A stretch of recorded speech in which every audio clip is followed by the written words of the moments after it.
Transformation has always been a favorite management lingo, but we can't build new transformation with old tools and fixed mindsets.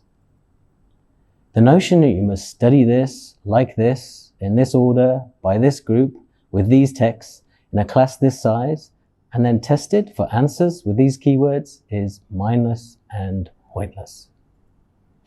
We used to have fixed careers with fixed skills all our lives, but that history is far past and never likely to return.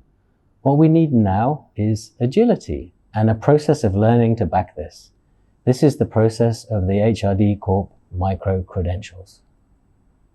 What we need now is agility and a process of learning to back this.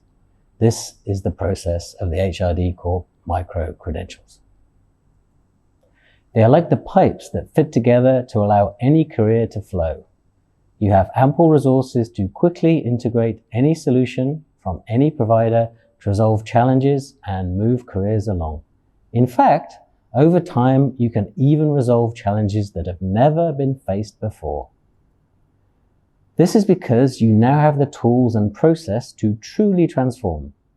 I'm excited that HRD Corp not only is embracing the process of micro-credentials, but is also making available 10,000 programs or skill set tools. This is the recipe for true transformation. HRD Corp, learning without limits.